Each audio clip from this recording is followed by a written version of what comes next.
Alléluia. Seigneur est bon? Amen. Alléluia. Formidable, hein, ce matin. Moi, je dis que vraiment, le Seigneur est vraiment au milieu de nous. Hein. Je crois qu'il y a juste à prendre, et puis on reçoit. Alors ce matin, prends, reçois, et sois béni.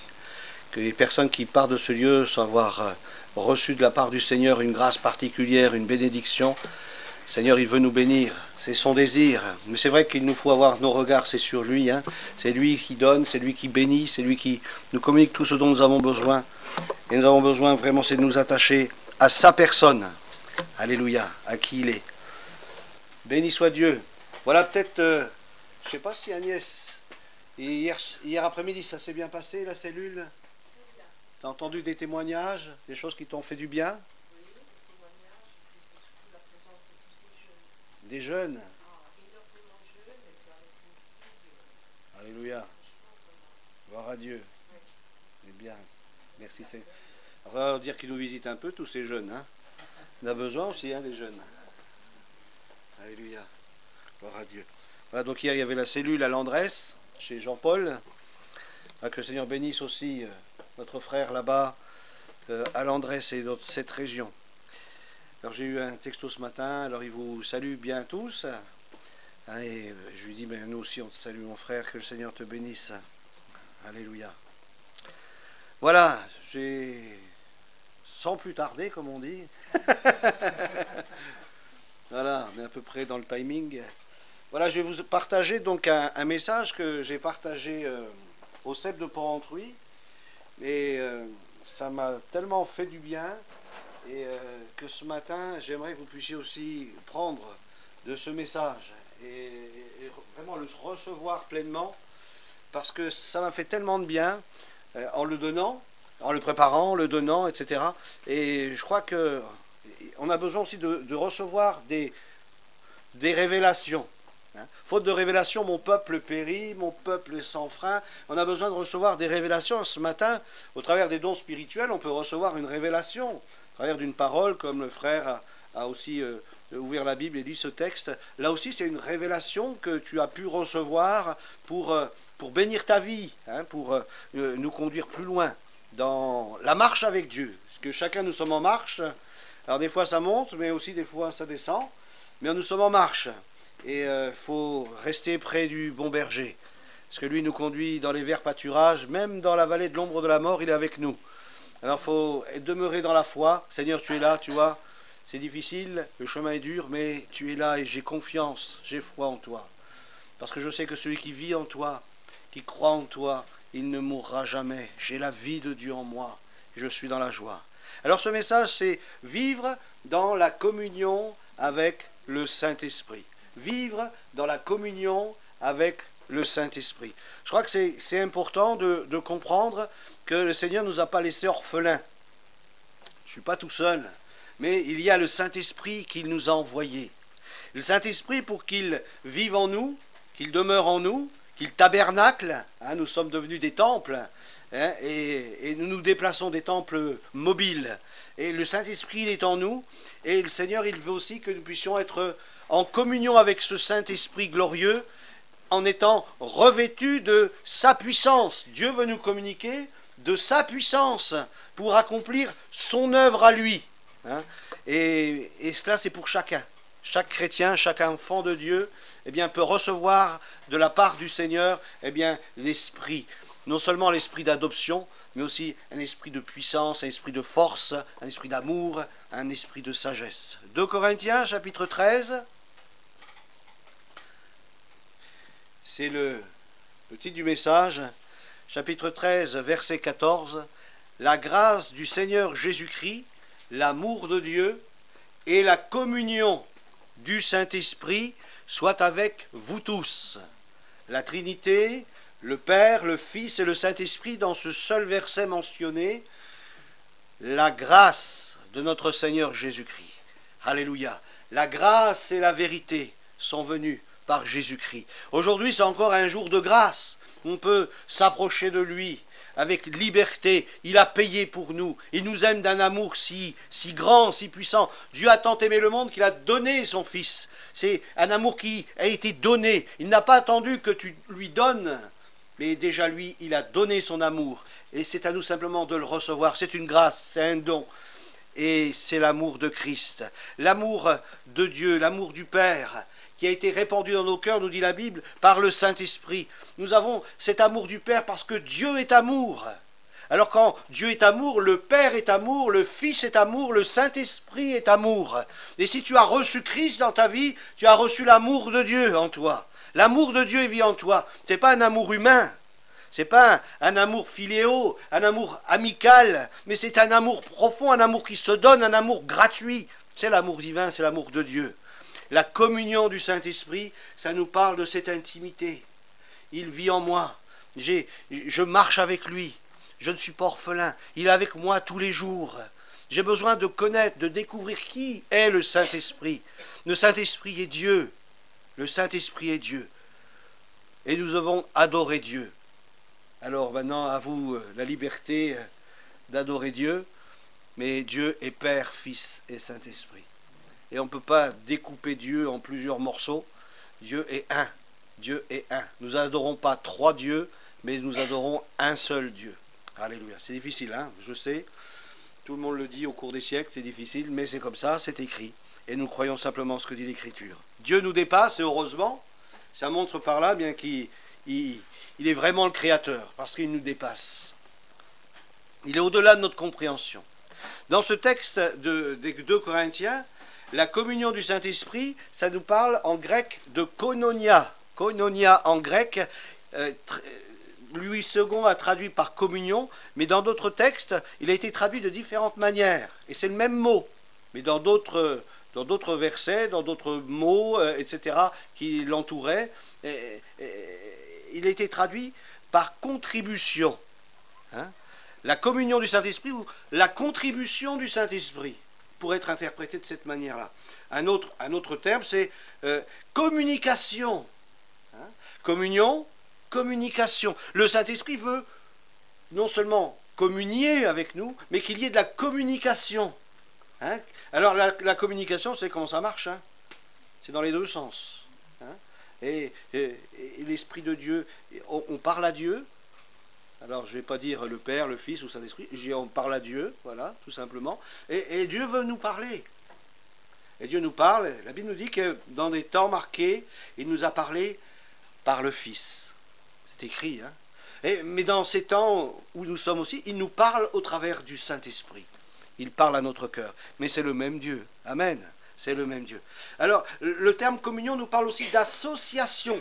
La communion du Saint-Esprit, c'est aussi une association. Il est mon associé et je suis son associé. On marche ensemble. On a un même but.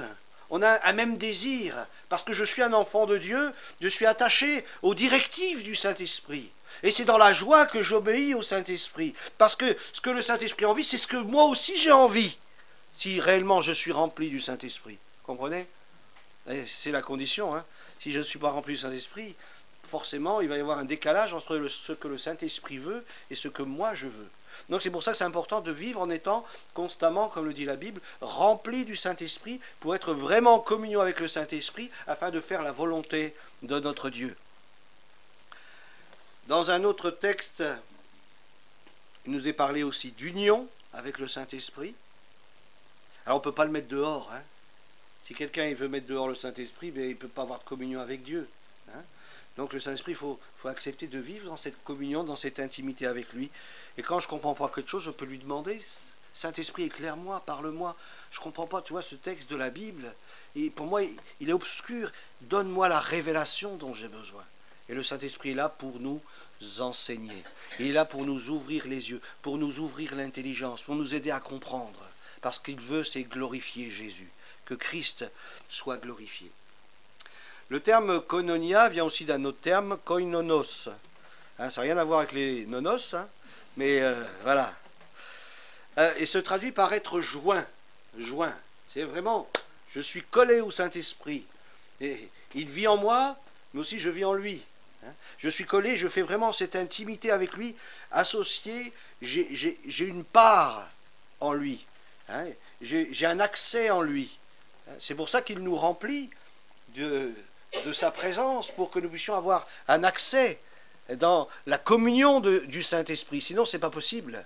Quelqu'un qui n'a pas reçu le Saint-Esprit, même s'il croit en Jésus, entre guillemets, il ne peut pas avoir de communion avec le Saint-Esprit. Il faut avoir reçu Christ, avoir reçu cette nouvelle naissance par la parole et l'action du Saint-Esprit pour pouvoir entrer en communion avec le Saint-Esprit. Sinon, pour moi, c'est obscur, je ne comprends pas. Je suis aveugle. Mais quand j'ai reçu Christ dans ma vie, lorsque je suis né de nouveau, j'ai la possibilité d'avoir cette communion avec le Saint-Esprit, où là, Dieu peut me parler, où sa voix me rend sensible. C'est pour ça que Jésus disait, mes brebis, elles entendent ma voix. Est-ce que tu entends la voix du Seigneur? C'est important de se poser la question, parce que si je ne l'entends pas, il y a un problème. Hein, il y en a, ils disent, oh, moi j'entends la voix du Seigneur une fois tous les 2 ans. Ah, j'y vais, ouais. Il n'y a pas beaucoup de communication. Hein. Je crois que Dieu veut nous parler tous les jours. Imaginez, vous vivez avec quelqu'un, puis vous parle une fois tous les 2 ans. C'est embêtant, hein. Mais si vous vivez avec lui tous les jours, eh bien Dieu vous parle tous les jours. Il y en a qui disent, oh, mais Dieu ne me parle pas tous les jours. Il y a un problème si Dieu ne te parle pas tous les jours. Ouvre ton oreille, parce que Dieu te parle. Alors peut-être que tu ne prends pas attention, tu n'es pas attentif, mais Dieu veut te parler. Peut-être que toi, tu n'es pas prêt à l'entendre. Mais le Seigneur veut nous parler, il veut nous conduire, il veut nous éclairer. Dans d'autres textes, donc ce mot qui est de la même racine que koinonia, il parle de partenaire. On est partenaire avec le Saint-Esprit. C'est beau, hein? Allez par tout le monde prêcher la bonne nouvelle. Mais soyez dans la joie. Il y a quelqu'un qui sera avec vous. Vous avez un partenaire au top du top. C'est le Saint-Esprit. Il est avec vous. Il va vous conduire vers ceux et celles qui ont un cœur déjà prédisposé. Vous savez, lorsque l'apôtre Paul est venu auprès de cette rivière et qu'il a vu Lydie, cette marchande de poupes, la Bible nous dit que son cœur s'est ouvert. Quand on travaille avec le Saint-Esprit, c'est beaucoup plus simple. C'est beaucoup plus facile. Parce que le Seigneur, il nous précède. C'est lui qui nous devance. Et il nous donne les révélations dont nous avons besoin. Regarde le cœur de cette personne. Tu vois, elle a vécu un deuil. Elle a vécu une grande souffrance. Va lui apporter ma consolation. Et là, tu peux venir, écoutez, j'ai quelque chose à vous dire. Je sais que vous vivez une grande souffrance parce que vous avez perdu quelqu'un de très cher. Mais le Seigneur te dit maintenant, mon ami, le Seigneur veut bénir ta vie et t'apporter la consolation dont tu as besoin. Mais si on n'a pas de communion avec le Saint-Esprit, comment allons-nous parler de cette manière-là, sous l'inspiration et la conduite du Saint-Esprit? Nous avons besoin vraiment de recevoir la pensée de Dieu pour être conduits par le Seigneur dans les œuvres que lui a préparées d'avance. Pas les œuvres que nous avons préparées, que nous avons décidées, mais les œuvres que lui, il a décidées et dans lesquelles il veut nous faire entrer. Il nous a parlé d'associés, de camarades, d'un compagnon de service. Hein, ça c'est important. Celui qui partage toutes choses. Et le Saint-Esprit veut partager. C'est pour ça qu'il nous faut le laisser sonder notre cœur. Parce qu'il ne veut pas qu'il y ait d'embrouille. Il ne veut pas qu'il y ait de ténèbres. Il ne veut pas qu'il y ait d'ombre. Ouvrir notre cœur. Seigneur, tu vois, eh bien j'ai des difficultés dans ma vie, dans ce domaine de ma vie. Seigneur, je sais que tu es le Créateur, que tu as créé le monde avec la parole. Alors viens, Seigneur, viens recréer en moi ce qui est mort, ramène-le à la vie, au nom de Jésus-Christ. Et là, le Saint-Esprit agit. Alléluia. Il est aussi ce Dieu créateur. J'aime beaucoup aussi, dans ces recherches, il y avait un autel à Jérusalem, un autel des sacrifices qui était appelé koinonos, c'est-à-dire qu'il parlait de communion, hein, l'autel de la communion. Ce qui veut dire que lorsque nous avons cette relation avec le Saint-Esprit, nous sommes comme un sacrifice vivant. Nous sommes comme un sacrifice vivant où Dieu peut agir dans notre vie. Nous sommes comme un autel, nous offrons nous-mêmes. Hein, la Bible nous dit dans l'Épître aux Romains, chapitre 12, « Offrez-vous vous-même comme un sacrifice saint et agréable à Dieu, qui sera de votre part un culte raisonnable. » Offrir un culte à Dieu, ce n'est pas simplement confesser le Seigneur, mais c'est vraiment lui offrir notre vie. Hein, offrez-lui vos membres. Nos membres, c'est mes mains, ma langue. C'est plus dur peut-être à offrir, mais il faut offrir ma langue. Hein? Seigneur, sanctifie ma langue, aide-moi. Sanctifie mon entendement. Je veux m'offrir entièrement. Mon cerveau, Seigneur, je peux l'offrir. Hein? Offrir tout notre être au Seigneur. Alléluia. Dans Jean chapitre 4, versets 23 à 24, mais l'heure vient, et elle est déjà venue, où les vrais adorateurs, ah bon, il y a des faux adorateurs.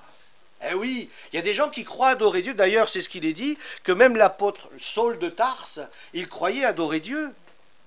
Et même ceux qui étaient à Rome, qui adoraient les idoles, ils croyaient adorer Dieu.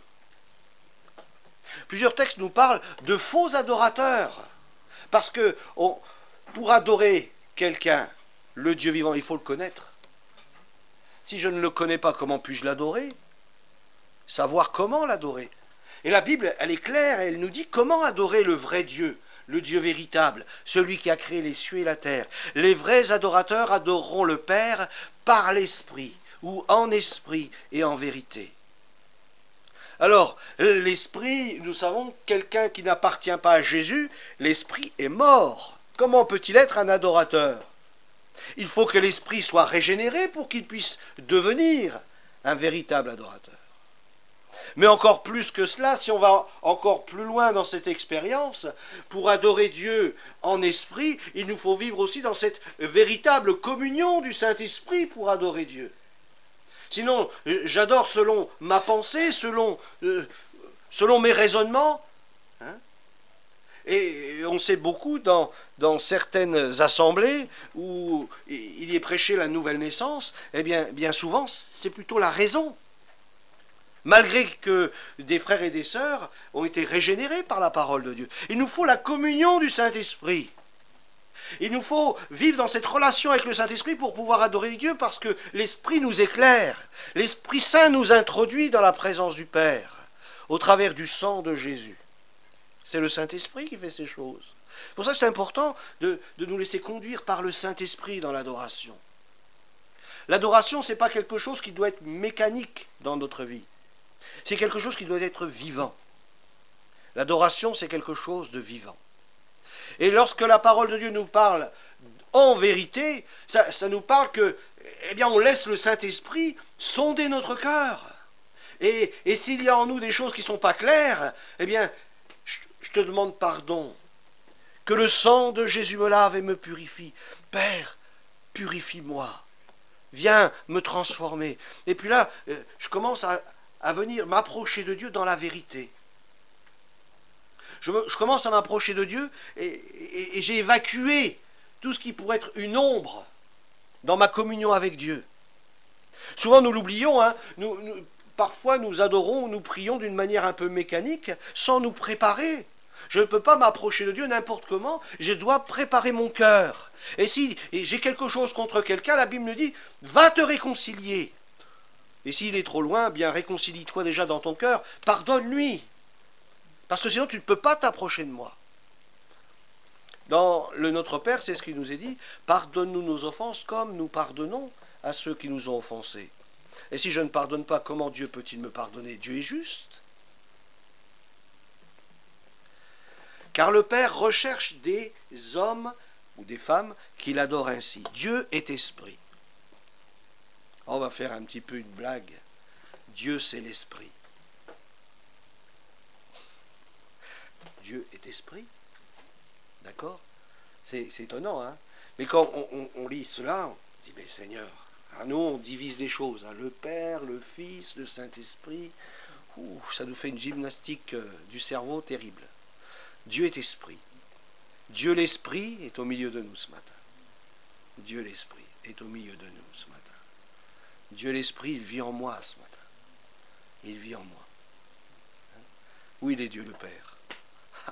Et on va dire, oh ben Dieu le Père est là-haut. Oui, mais si Dieu l'esprit vit en toi, tu crois que le Père est là-haut, le Fils est là, et l'Esprit est par là? Non, non, les trois sont un. Donc en toi, tu as le Père, tu as le Fils et tu as le Saint-Esprit. C'est étonnant, hein? C'est quelque chose qui nous dépasse, mais c'est une réalité. Le Seigneur ne nous appelle pas à être de grands théologiens pour essayer de disséquer les choses qui sont indissécables. Hein? Il nous demande simplement de croire sa parole et dire que il est un, mais qu'il se manifeste de différentes manières, mais c'est le même. Mais c'est le même. Dieu est esprit et il faut. C'est pas on souhaite ou il y a une possibilité. Non, il faut Hein. Il le faut, il n'y a pas d'autre solution, il n'y a pas d'autre alternative. Il faut que ceux qui l'adorent, et ça c'est un chemin qui est unique, la vérité elle est intransigeante. C'est ça, c'est embêtant la vérité. Hein. Elle est intransigeante. Il n'y a pas 36 chemins, il n'y a qu'un seul chemin, c'est Jésus. La vérité est intransigeante. Il n'y a pas 36 Saint-Esprit, il n'y a qu'un Saint-Esprit. Celui qui nous a été envoyé au travers de Jésus-Christ. Dieu est esprit et il faut que ceux qui l'adorent par l'esprit. C'est ça marqué, non? Ou bien en esprit et en vérité. Alors vous savez que les petits mots comme ça c'est important parce que quand vous regardez, eh bien le en et le par c'est la même chose. Quand on adore Dieu par le Saint-Esprit, en le Saint-Esprit ou en esprit, parce que là il nous est parlé de l'esprit avec un grand E. Et on a besoin vraiment de réaliser que pour adorer réellement Dieu, il nous faut l'adorer avec la communion du Saint-Esprit. Le Saint-Esprit nous conduit dans l'adoration. Le Saint-Esprit nous conduit dans la louange. Le Saint-Esprit nous conduit dans la prière. Le Saint-Esprit nous conduit dans la manifestation des dons, de ses dons à lui. C'est lui qui nous conduit. Philippiens chapitre 3 verset 3. Car les circoncis, c'est qui? C'est dur, hein, ces circoncis-là. Les circoncis, ceux qui ont la véritable circoncision, celle que Dieu désire. Car les circoncis, c'est nous. C'est nous. Même les femmes, elles sont circoncises. Les femmes sont circoncises, pas excisées, hein, circoncises de cœur. Car les véritables circoncis, la circoncision, c'est le signe de l'alliance, vous saviez, hein, dans l'Ancien Testament ou l'Ancienne Alliance, c'était la marque d'appartenance. Mais dans la Nouvelle Alliance, cette marque-là, elle est beaucoup plus profonde que superficiellement ou extérieurement, elle est dans le cœur. Ça nous parle de la nouvelle naissance, la circoncision du cœur. Ça fait mal la repentance. Mais oui, ça fait mal. Mais sans la repentance, on ne peut pas être sauvé. La Bible nous dit, repentez-vous et croyez à la bonne nouvelle. S'il n'y a pas de repentance, il n'y a pas de salut. Il nous faut passer par la repentance, il faut prendre conscience de nos péchés. D'ailleurs, le Saint-Esprit lui-même est venu pour convaincre de péché, de justice, de jugement. Et la repentance, selon Dieu, c'est une bonne tristesse qui mène au salut, qui mène à la vie. Alléluia! Quelle grâce! Alors c'est nous qui rendrons à Dieu notre culte par l'Esprit de Dieu. Rendre notre culte par l'Esprit de Dieu, par le Saint-Esprit. Alors sur toute la terre, qui rend un véritable culte à Dieu, eh bien ce sont ceux qui sont nés de l'Esprit et qui adorent Dieu par le Saint-Esprit. Ce sont ceux-là qui sont les véritables circoncis et qui adorent Dieu d'une manière que Dieu honore et que Dieu agrée. C'est important, hein? C'est important. Qui nous glorifions en Jésus-Christ. Amen. Bien sûr, Jésus-Christ est au centre de notre adoration, parce que sans lui, et c'est impossible de nous approcher du Père. Il est le sacrifice par excellence, il n'y a pas d'autre chemin, il n'y a de salut en aucun autre. Un seul nom nous a été donné, c'est le nom de Jésus. Alléluia. Alors nous glorifions en Jésus-Christ. Nous nous glorifions en Jésus-Christ et qui ne mettons point notre confiance en la chair. Dans la communion du Saint-Esprit, nous sommes donc unis à lui, associés et amis avec lui. Est-ce que tu es ami de Dieu? Amen. Jésus a dit, maintenant vous êtes mes amis. C'est important, hein? C'est un ami, eh bien déjà on lui dit, on a beaucoup de partage avec un ami, hein? Je parle d'un véritable ami. Hein, aujourd'hui, c'est difficile d'avoir un véritable ami, hein? Mais lui, le Saint-Esprit, le Seigneur, l'Esprit, lui, veut être notre ami. Il veut tout partager avec nous. Il nous partage ses secrets et veut que nous lui partagions nos secrets. Partage avec le Saint-Esprit. Alléluia. Charles Spurgeon, vous connaissez, hein, on a entendu parler. Sans l'Esprit de Dieu, je suis une plante sèche et stérile qui se fane dépérit et meurt. Bon, le frère est un peu violent, mais c'est la vérité. Sans le Saint-Esprit, c'est important d'annoncer l'Évangile. Jésus sauve, Jésus guérit, Jésus baptise du Saint-Esprit, et Jésus revient. C'est le message. Il nous faut croire dans ce message. Alors sans l'Esprit de Dieu, je suis une plante sèche et stérile qui se fane, dépérit et meurt. On va terminer là, on fera la prochaine fois. Dieu est avec nous au travers du Saint-Esprit. Actes chapitre 10, verset 38. J'aime beaucoup ce passage parce que je pense qu'il y a plusieurs théologiens, ils ont dû se faire des nœuds au cerveau. Acte 10, verset 38. Vous savez comment Dieu a oint du Saint-Esprit et de force Jésus de Nazareth. Là, nous avons encore la Trinité qui est présente là, qui allait de lieu en lieu. Qu'est-ce qu'il faisait le Seigneur? Il allait de lieu en lieu. Mais je crois qu'un chrétien, il ne doit pas rester inactif. Il doit se laisser conduire par le Saint-Esprit. Bien sûr, avant, il faut, comme le dit l'Écriture, il faut qu'il soit oint. C'est ce que Jésus a dit à ses disciples. Ne partez pas de Jérusalem, mais attendez le Saint-Esprit, afin qu'il vous communique la puissance pour pouvoir ensuite aller et puis annoncer la bonne nouvelle avec la puissance de l'Esprit Saint. Qu'il soit avec vous, qu'il vous conduise dans la moisson. Alors, il faisait du bien, il allait de lieu en lieu, il faisait du bien. Est-ce que vous faites du bien autour de vous? C'est important de faire du bien autour de nous. On ne fait pas de l'humanisme, on fait du bien. Il y en a, ils mettent des mots humanistes, mais nous, ce qui est important, c'est de faire du bien. Faire du bien. Et puis ensuite, il dit, et il guérissait quelques-uns qui étaient malades. Alors c'est marrant parce que quand vous lisez bien le texte, et guérissant tous ceux qui étaient sous l'empire du diable. Ah bon? Moi je croyais que la maladie ça venait de Dieu. Mais non, la maladie ne vient pas de Dieu. Bien sûr, Dieu peut te juger au travers d'une maladie, un jugement. Un jugement, c'est une condamnation, quelque chose qui, comme Marie, la sœur de Moïse, a été frappée de la lèpre, c'est Dieu qui l'a frappée de la lèpre. Mais après il l'a guérie. Il est celui qui blesse, aussi celui qui guérit, dit l'Écriture. Mais la maladie ne vient pas de Dieu. Ce n'est pas le désir de Dieu. Le désir de Dieu, eh bien, la Bible nous dit que c'est dans les meurtrissures de Jésus que nous avons été guéris. Il y a 2000 ans que tu as été guéri. C'est difficile à comprendre, c'est difficile. Il se gratte la tête, là, je vois Michel, elle se gratte la tête. Ben oui, c'est difficile à comprendre. Mais c'est une réalité dans laquelle il nous faut essayer de tendre, entrer, et puis de saisir pleinement. Seigneur, je sais, je suis guéri, parce que c'est écrit dans ta parole.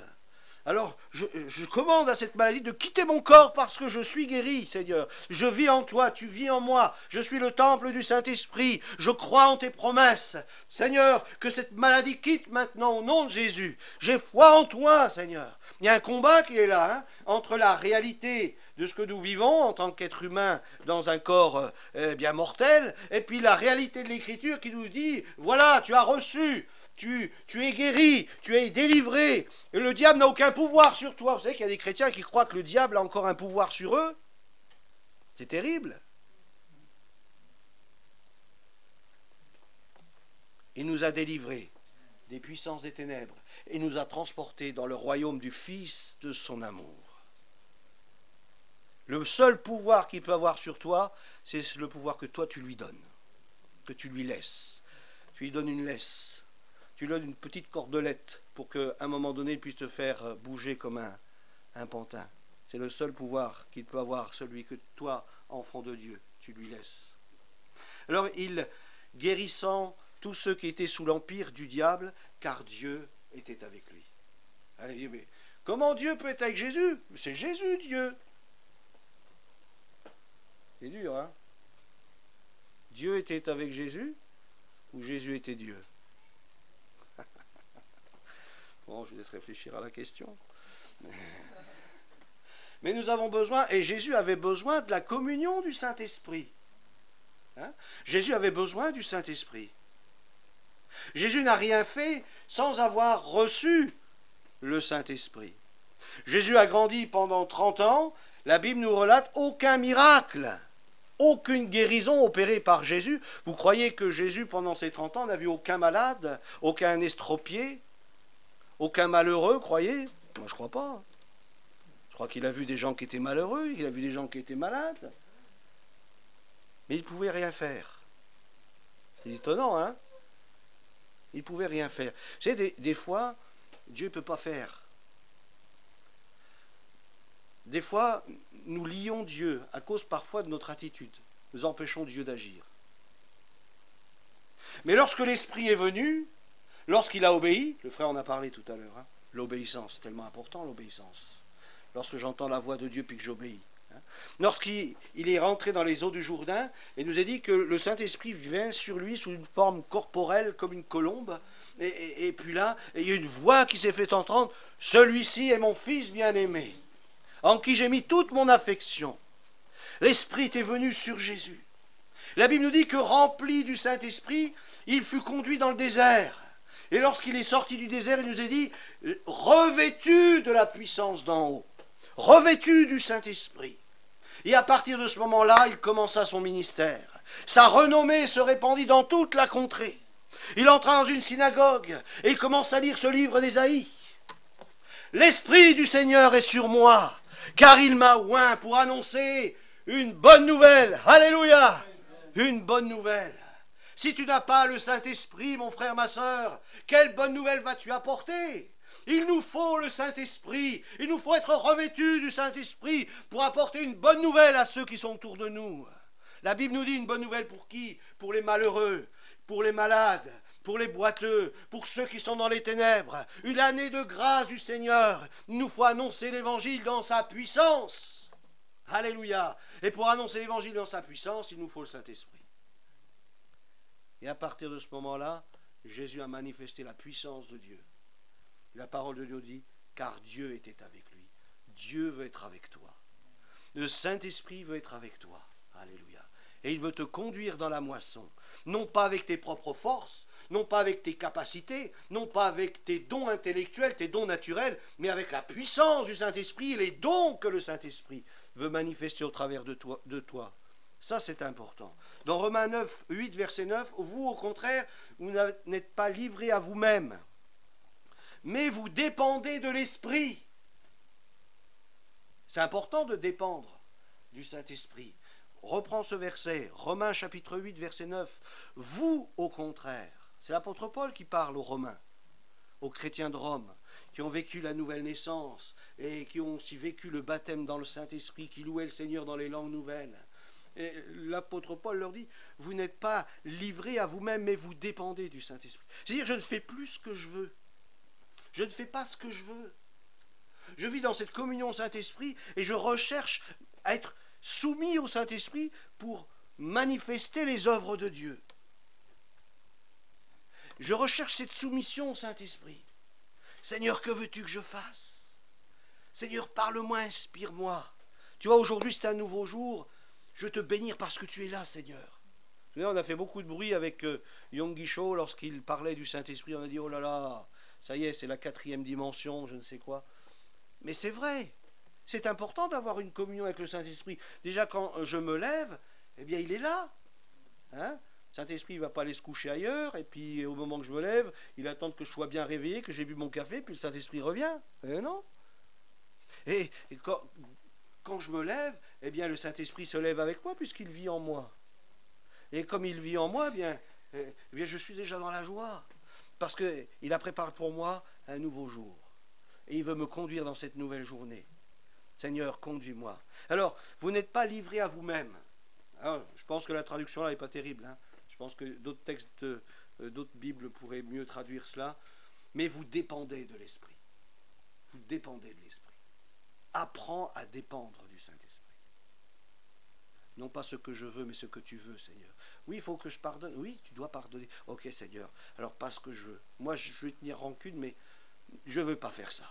Je veux obéir à ta parole et je veux lui pardonner. C'est beau, hein, lorsque je me soumets au Saint-Esprit. Si le Saint-Esprit te dit, va parler à la personne. Ah oui, mais Seigneur, tu vois, je suis tout timide. Puis je ne sais pas allonger 2 mots l'un derrière l'autre. C'est tout un... Obéis. Alors même s'il ne sait pas dire deux mots l'un derrière l'autre, un seul mot suffira pour toucher la personne si tu obéis au Seigneur. Si c'est vraiment le Saint-Esprit qui te conduit.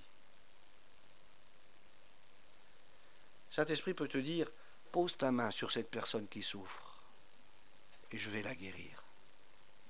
Alors tu dis, oh ben Seigneur, moi je ne suis pas pasteur. Moi je n'ai pas reçu le don des guérisons ou le don des miracles. Arrêtons de faire de la théologie, obéissons simplement à ce que Dieu nous demande. Ah ben Seigneur, j'obéis. Et je vais poser ma main. Et je sais que tu vas agir parce que c'est toi qui me commandes de le faire. Vous savez que quelque part, c'est un commandement. Lorsque le Saint-Esprit nous demande quelque chose et d'obéir, ben, c'est un commandement. Il me donne un commandement et j'obéis. Et je fais ce qu'il me demande. Si quelqu'un n'a pas l'Esprit de Christ, alors je vais relire un peu plus haut, vous n'êtes pas livré à vous-même, mais vous dépendez de l'Esprit, puisque l'Esprit de Dieu habite en vous. C'est fort ce verset. Vous dépendez de l'Esprit, puisque l'Esprit de Dieu habite en vous. Vous dépendez du Saint-Esprit, puisque le Saint-Esprit habite en vous. Donc vous dépendez du Saint-Esprit. Puisqu'il habite en vous, vous dépendez de lui. Tu dépends de lui. Tu dépends de lui. Tu n'es pas un indépendant. Tu dépends de lui. Si quelqu'un n'a pas l'Esprit de Christ, il ne lui appartient pas. C'est la fin du verset. Mais on pourrait interpréter ça différemment. Si tu n'obéis pas au Saint-Esprit, tu ne lui appartiens pas. C'est-à-dire que tu n'es pas tout à fait livré entre ses mains. Il y a des choses qui ont besoin encore de mourir dans ta vie. Il y a des choses que tu as besoin de laisser, couper, rompre. Laisse-toi émonder. Si quelqu'un n'a pas cet esprit de Dieu, l'esprit de Christ, l'esprit de vie, si tu ne dépends pas de cette présence, si tu ne te laisses pas conduire par la voix du Saint-Esprit, tu n'appartiens pas. Tu ne lui appartiens pas. Alors un jour, on pourrait dire peut-être dans le royaume de Dieu, mais Seigneur, n'avons-nous pas prophétisé? N'ai-je pas prophétisé en ton nom? N'ai-je pas fait ceci ou n'ai-je pas fait cela? Et le Seigneur dira, je ne t'ai... Hein? C'est-à-dire, tu ne m'appartiens pas? Tu as fait ce que tu avais envie de faire. Bien sûr, tu parlais en langue, mais c'était plus de bruit que d'onction. Et je crois que nous avons besoin de comprendre ces choses, cette dépendance au Saint-Esprit, d'examiner notre cœur pour savoir si nous sommes toujours dans la foi. Juste deux versets, ça va être chaud, hein. Juste deux versets. 1 Jean 2,20. Vous, au contraire, vous avez reçu le Saint-Esprit. Vous, au contraire. Alors, il faut reprendre le contexte, hein, vous le ferez peut-être chez vous. 1 Jean 2,20. Vous, au contraire, parce qu'il parle de plusieurs personnes. Hein. Mais à un moment donné, mais vous, mes bien-aimés, mais vous, vous avez reçu. Ça veut dire que les autres n'ont pas reçu, mais vous, vous l'avez reçu. Alors, vous avez reçu le Saint-Esprit dont celui qui est saint vous a oint. Celui qui est saint vous a oint. Il parle de qui là? De Jésus, hein? Il vous a oint. Il vous a envoyé le Saint-Esprit. Alléluia. Et vous connaissez tous la vérité. Ben oui, parce que celui qui a l'Esprit de Dieu, il est éclairé. Il est dans la lumière. Il sait, il connaît la vérité. Il a la révélation de qui est Jésus. Il connaît le chemin de Dieu, il connaît la parole de Dieu, il est éclairé. Il est dans la lumière, d'ailleurs, le Seigneur le dit. Marchez dans la lumière, comme il est lui-même dans la lumière. Un dernier verset, 1 Jean 2, 27, c'est toujours dans la première épître de l'apôtre Jean. Quant à vous, l'Esprit dont vous avez été oint par Christ demeure en vous. L'Esprit dont vous avez été oint par le Christ demeure en vous. Vous n'avez donc pas besoin que l'on vous instruise. Vous n'avez donc pas besoin que l'on vous instruise, car cet Esprit, le Saint-Esprit, dont vous avez été oint, dont vous avez reçu l'onction pour servir Dieu, vous enseigne tout.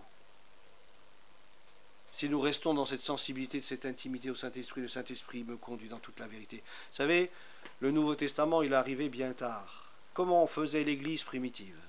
Mais il fallait qu'ils soient conduits par le Saint-Esprit. Le Saint-Esprit les exhortait, le Saint-Esprit leur parlait. Il y avait des dons spirituels qui étaient là, des paroles prophétiques, de sagesse, de connaissance, etc. Je crois qu'on a besoin de retrouver ces temps apostoliques et d'avoir cette conduite du Saint-Esprit dans nos vies. Cet esprit dont vous avez été oint vous enseigne tout. Ce qu'il enseigne est vrai, il ne ment pas. Vous savez, quand vous recevez... Vous savez, moi je l'ai vu, hein. Il y a des gens qui lisent la Bible, lisent des textes bibliques, c'est écrit noir sur blanc, mais ils n'obéissent pas à l'Écriture. Ah, vous avez beau leur dire, mais regarde, c'est marqué. Oui, je vois bien que c'est marqué. Je vois bien. Et ils n'arrivent pas à obéir. Alors peut-être après ils vont dire, oh, je vais y réfléchir au texte. Allez, je lis une fois, 2 fois, 3 fois. Et il n'y a rien qui se passe. Ils n'arrivent pas à obéir à la parole de Dieu. Parce que c'est écrit. C'est un petit peu comme les tables de la loi qui étaient écrites sur des pierres. Il n'y avait pas de puissance. C'était une loi, c'est une règle. Mais lorsque c'est le Saint-Esprit qui parle à ton cœur, et que le Saint-Esprit dit à ton cœur, eh bien, obéis, fais ceci ou ne fais pas cela, parce que tu sais que c'est le Saint-Esprit, là tu le fais, ou là tu ne le fais pas. Parce que c'est l'Esprit Saint qui t'enseigne et qui te parle. Et nous avons besoin d'être enseignés par le Saint-Esprit, recevoir. Vous savez qu'on est enseigné par le Saint-Esprit, on reçoit des convictions du Saint-Esprit. On reçoit une conviction. Je sais que ça que c'est vrai. Je sais que c'est vrai. Parce que, comme disaient les disciples d'Emmaüs, il y a quelque chose qui brûle en moi. Je sais que c'est la parole de Dieu, je sais que c'est vrai. Et c'est gravé dans mon cœur. Et je sais que si j'obéis à cette parole, je vais voir la gloire de Dieu. C'est en moi. C'est pas parce que je l'ai vu écrit sur un livre, mais c'est parce que ce qui est écrit sur le livre, d'un seul coup, c'est imprimé dans mon cœur. C'est pour ça que nous devenons une lettre ouverte. Hein? C'est écrit dans mon cœur. Je ne me force pas à être chrétien. Je suis. Et je manifeste la vie de Dieu parce que je le laisse agir au travers de moi. C'est pas difficile d'être chrétien. Il suffit de laisser la place au Saint-Esprit dans nos vies. Vous n'avez donc pas besoin que l'on vous instruise, car cet esprit qui vous a été oint vous enseigne tout. Ce qu'il enseigne est vrai, ne ment pas. Restez donc attachés à cet enseignement tel que vous l'avez reçu de l'esprit. C'est écrit, hein? C'est écrit, je ne l'invente pas, hein? 1 Jean 2, 27. Retenez bien ces choses, c'est important, hein? C'est pour ça que lorsqu'on vit dans cette communion Saint-Esprit, que le Saint-Esprit nous enseigne, c'est des choses qui sont solides. Vous savez, j'étais dans des églises, je viens des églises de Pentecôte, des églises Assemblées de Dieu. Au début que je suis arrivé dans les églises Assemblées de Dieu, il y avait toutes les femmes qui étaient voilées, hein? Toutes les femmes. Bon, moi je ne posais pas la question, pourquoi qu'est-ce? Parce que je voyais que dans l'église catholique c'était la même chose. Mais ça ne posait pas la question. Mais quelques années plus tard, j'ai vu un autre pasteur venir, qui lui n'était pas pour le voile, pour lui c'était rien, c'est pas important. Puis à ce coup, j'ai vu les sœurs, tchouk, tirer sur le voile, hop, plus de voile, et puis il n'y avait plus personne qui avait le voile après, sauf les petites grand-mères. Mais on va dire, ben, c'est parce qu'elles ont l'habitude. Hein, elles ont été habituées comme ça depuis l'âge apostolique, et puis elles l'ont gardé. Mais comme quoi, si c'est pas le Saint-Esprit qui t'enseigne. Moi je me souviens d'un pasteur, il était en Afrique. Et puis là-bas en Afrique, il disait, Seigneur, regarde ces sœurs. Elles ne portent pas le foulard sur la tête. Elles n'ont pas de voile sur la tête. Et puis, il disait, mais Seigneur, fais quelque chose, elles ne veulent pas obéir à ta parole. Excusez-moi, je vais vous parler comme ça ce matin. Hein. Et puis à un moment donné, il prie, il jeûne, parce qu'il n'osait pas leur dire. Bah, de toute façon, il leur avait déjà dit, mais que je vous dise, quand c'est écrit sur l'encre des feuilles, ça ne marche pas. Il faut que ça soit le Saint-Esprit. Et puis à un moment donné, ils étaient en prière, et il y avait une tringle de rideaux avec 3 rideaux. Les sœurs étaient à genoux en train de prier, intercéder. Puis à un seul coup, il s'est passé un coup de vent. La tringle à rideau est tombée sur les 3 sœurs. Les 3 sœurs étaient voilées. Merci Seigneur! Et je vous dis pas après. Elles se voilaient maintenant après. À chaque fois, il y a un moment de prière, pas à cause qu'ils avaient peur que ça tombe sur leur tête, mais elles avaient compris. Et ça, c'est important. Quand c'est le Saint-Esprit qui nous enseigne, ça tient la route, mais ce n'est pas le Saint-Esprit. On entend d'autres paroles, soi-disant des prophètes ou je ne sais pas quoi, puis ça, on se laisse baseloter à tout vent de doctrine, et ça ne marche pas. On va prier le Seigneur. Alléluia. Je te laisserai la place pour la conclusion. Amen. Seigneur, merci parce que tu es celui qui est avec nous tous les jours. Merci parce que tu veux nous conduire dans la vérité. Nous voulons te bénir parce que tu nous enseignes, à travers de ta parole et de l'action de ton esprit, comme au commencement.